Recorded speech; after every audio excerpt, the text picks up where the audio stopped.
मैं कहता हूँ हिंदू मुस्लिम बन के मत सोचिए, भारतीय बन के सोचिए, अंधभक्त होके मत देखिए, राष्ट्रभक्त होके देखिए। तो बोल नहीं पाते थे आप, क्या चीज नहीं बोल पाते? पहले बोल नहीं पाते थे आप। सुनिए सुनिए भाई साहब, ये सब फालतू की बातें हैं, बोल नहीं पा रहे हैं। बोल रहे हैं कि बच्चे पैदा करो, ये करो, तो वो आगे पैदा कर रहे क्या हैं। चीज?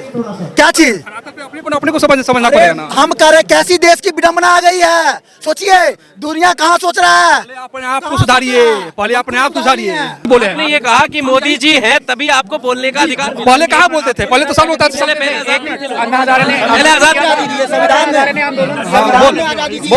ये 2014 की पैदाइश वाले हैं। मैं मुंह पे कहता हूँ 2014 के बाद इनकी पैदाइश हुई।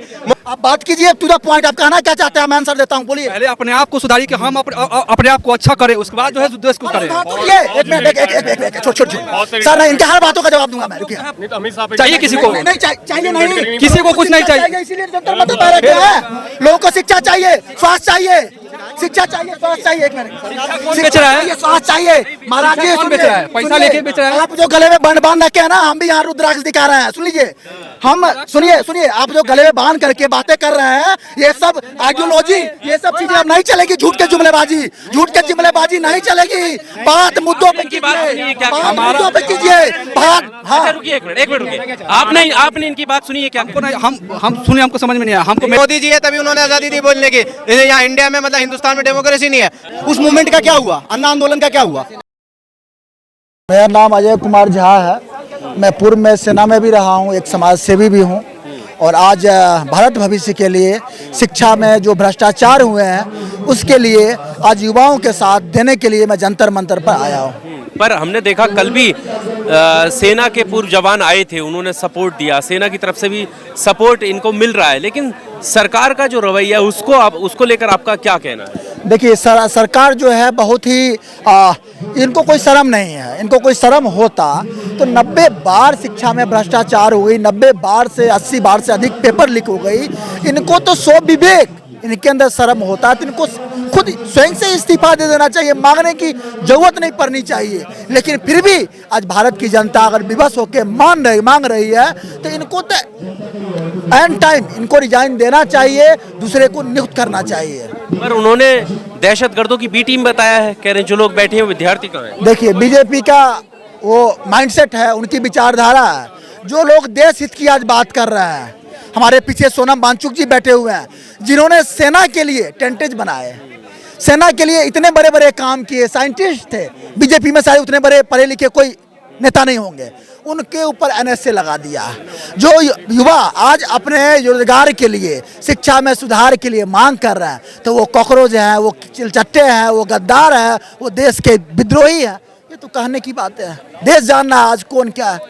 पर ऐसे कब तक जो है किया जाएगा? ये सब कुछ लगातार आंदोलन चल रहा है, कब तक बैठेंगे? निश्चित रूप से इस देश में क्रांति आएगी। देखिए अगर एक लौ भी जल रहा है ना, बोलते रहे एक महल को जलाने के लिए एक लौ काफ़ी होता है। एक लौ अगर चिंगारी उठी है, मैं नहीं जानता, आई नॉट नो कॉकरोच पार्टी, लेकिन जो इनकी इस समय शिक्षा की विचारधारा है, इसको मैं जरूर हृदय सपोर्ट करता हूँ। और मैं सभी भारतीयों को कहता हूँ, अपील करता हूँ, एक भारत भक्त होने के नाते, जो आप भी आए, आपके ही बच्चे पढ़ते होंगे, आपके ही बच्चे नीट सीबीएसई के पेपर देते होंगे, आपको भी आकर के इनके आहुति में अपना समय और योगदान देना चाहिए। पर आप देशभक्त हैं वो, लेकिन यहाँ जो लोग बैठे हैं उनको तो टुकड़े टुकड़े और इस तरीके के लफ्जों से नवाजा जा रहा है। देखिए नवाजे जाने से आप भी मुझे कुछ कह दें, आपको मैंने अभी परिचय दिया और आप बोले नहीं यू आर ए मिलिटेंट, तो आपको कौन रोक सकता है? कहने से किसी का कुछ नहीं होता है। ठीक है, लोगों की जो विचारधारा है, जो काम करने का मोडस ऑपरेंडी है, उससे समझ में आ जाती है जो कौन क्या है। कॉकरोच पार्टी अभी स्थापित हुई है, कुछ समय और दूरी चलेगी, माइंडसेट आगे दिखने लगेगा, फिर देश भी समझने लगेगा। आज बीजेपी को लोगों ने 12 साल में देखा, समझ चुके हैं ये जाति और पार्टी की राजनीति करती है। इसके लिए स्वास्थ्य शिक्षा सुरक्षा कोई मायने नहीं है, इसके लिए सत्ता मायने है। लोग समझ चुकी है। बहुत दिनों इन लोगों ने टोपी पहना लिया, बहुत लोगों को उल्लू बना लिया, बहुत लोगों को घुमा लिया। अब समझ चुकी है जनता। उल्लू बनाया मोदी जी ने? बिल्कुल बनाया है। 12 साल से किया क्या है? अगर सुनिए, मैं बिल्कुल निष्पक्ष होकर पूछता हूँ कि किसी भी सुशासन की सरकार के लिए आज विश्व गुरु बनाने की सपना दिखाते हैं, झूठे ख्याल पकाते हैं। किसी भी सुशासन की सरकार के लिए सुख, सुरक्षा, स्वास्थ्य, शिक्षा प्राथमिक दायित्व है। जब आप इसको ही शर्मसार कर दिया, सड़कों पर ला दिया, तो काहे का सुशासन का सरकार, काहे का आप सशक्त सरकार, काहे का 22 राज्यों में बीजेपी सरकार बनने वाली सरकार, मैं नहीं मानता है सरकार को। इससे बेटर तो जनता कैसे चुन रही है? नेहरू का रिकॉर्ड तोड़ दिया, इलेक्टेड प्रधानमंत्री। देखिए, हमारे दिक्कत देश में यही दिक्कत है, हम कंपैरिजन करने लगते हैं। अगर मैंने बीजेपी का विरोध किया है, इसका मतलब ये नहीं कि मैं कांग्रेस का सपोर्टर हूँ। मैं कहना चाहता हूँ, हम देश का सपोर्टर हूँ, हम मोदी का विरोधी नहीं हूँ, मोदी के नीतियों का विरोधी हूँ। मोदी जो ये नीति लाया है, शिक्षा नीति, जो शिक्षा में आए भ्रष्टाचार हुआ, इसका मैं खुल के विरोध करता हूँ, खुल के विरोध करता हूँ। जो इसने जाति पार्टी की बात करी है, इसका खुल के विरोध करता हूँ। मेरा मोदी जी से व्यक्तिगत दुश्मनी नहीं है, ना ही बीजेपी वालों से दुश्मनी है, और ना ही कांग्रेस वाले से मेरी हमदर्दी है। और मैं कहता हूँ भारत की प्रत्येक जनता को ऐसे ही सोच के साथ सोचना चाहिए, तब हमारा भारत बढ़ेगा। लेकिन दिक्कत ये है, जो हम अगर बोलते हैं बीजेपी नहीं तो कांग्रेस का होगा, और कांग्रेस का नहीं तो तुम इसका होगा, ये बड़ा हमारे देश में कहीं ना कहीं दुर्भाग्य है। पर ये कहा जाता है ना कि देखिए विश्व गुरु बनने के एकदम हम करीब हैं, देश मोदी जी ने विश्व गुरु बना दिया है। कहाँ से बन पाएंगे? आज देख रहे हैं जनसंख्या का विस्फोट हो रखा है, दुनिया पॉपुलेशन कंट्रोल कर रही है, और भारत में देख रहे हैं ना, लोग कह रहे हैं बच्चे पैदा कीजिए, बच्चे पैदा कीजिए, जितना ज़्यादा बच्चा पैदा करेंगे उसको हम कंपनसेशन देंगे, हम उसको प्रिविलेज देंगे, हम उसको पढ़ाएंगे, हम उसको खाना पकाने के लिए पैसे देंगे। और देख सकते हैं शिक्षा, स्वास्थ्य, सुरक्षा, धरातल स्तर पर क्या स्थिति है कि ये छिपा हुआ नहीं है। कहाँ से हम विश्व गुरु बन जाएंगे? सिर्फ बातों से, सिर्फ बातों से बन जाएंगे, या अमेरिका के आगे पीछे करने से बन जाएंगे हम विश्व गुरु? वो हमें दिला देगा, क्या बोलते हैं, संयुक्त राष्ट्र में वीटो पावर दिला देगा। क्यों नहीं दिला पाए बीजेपी? अगर इतनी मोदी की इंटरनेशनल पॉलिटिक्स अच्छी थी तो 12 साल में क्यों नहीं दिला पाए संयुक्त राष्ट्र संघ में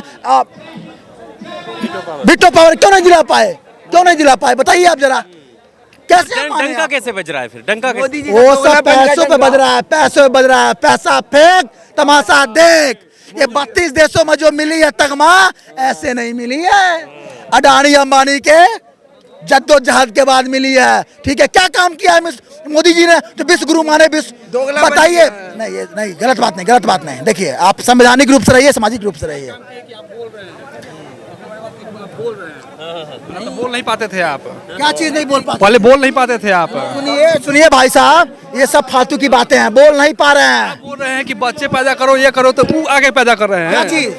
क्या चीज? धरातल पे अपने को समझना पड़ेगा ना। हम कह रहे कैसी देश की विडंबना आ गई है। सोचिए, दुनिया कहाँ सोच रहा है। पहले अपने आप को सुधारिए, पहले अपने आप को सुधारिए। आप बात कीजिए टू द पॉइंट, आप कहना क्या चाहते हैं? मैं आंसर देता हूँ, बोलिए। पहले अपने आप को सुधारिए कि हम अपने आप को अच्छा करें, उसके बाद जो है देश को करें। एक मिनट, एक छोड़ सर, नहीं, इनके हर बातों का जवाब दूंगा मैं, रुकिए। पैसा के पीछे भाग रहा है, सब लोग पैसा के पीछे भाग रहा है। हाँ, भाग रहा है। पैसा के अलावा और किसी को कुछ नहीं चाहिए। नहीं तो अमित शाह पे चाहिए किसी को? नहीं चाहिए, नहीं, किसी को कुछ नहीं चाहिए। इसीलिए जंतर मंतर पर क्या है, लोगों को शिक्षा चाहिए, स्वास्थ्य चाहिए, शिक्षा चाहिए, स्वास्थ्य चाहिए। एक मिनट, कौन बेच रहा है? स्वास्थ्य चाहिए महाराज जी। कौन बेच रहा है? पैसा लेके बेच रहा है। आप जो गले में बंड बांध रखे हैं ना, हम भी यहाँ रुद्राक्ष दिखा रहे हैं, सुन लीजिए। हम सुनिए, आप जो गले में बांध करके बातें कर रहे हैं, ये सब आइडियोलॉजी, ये सब चीजें अब नहीं चलेगी। झूठ के जुमलेबाजी, झूठ के जुमलेबाजी नहीं चलेगी। बात मुद्दों पे कीजिए, बात मुद्दों पे कीजिए, बात। अच्छा रुकिए, एक मिनट रुकिए। आपने इनकी बात सुनी है क्या? हमको नहीं, हम सुने, हमको समझ में नहीं आया। हमको मेरा तो फिर आपने जवाब कैसे? हम यही कहे हैं कि धरातल पे अपने आप को सुधारिए, हम यही बोले हैं। आपने ये कहा कि मोदी जी हैं तभी आपको बोलने का अधिकार मिला। पहले कहाँ बोलते थे? पहले तो सब होता था। पहले आजाद संविधान बोलने की आजादी संविधान ने दे रखी है। और थोड़ा सा जोर से बोलिएगा तो हो सकता है कि आपको ज्यादा जो है। नहीं आप बताइए। संविधान ने दे रखी है। हाँ, ठीक।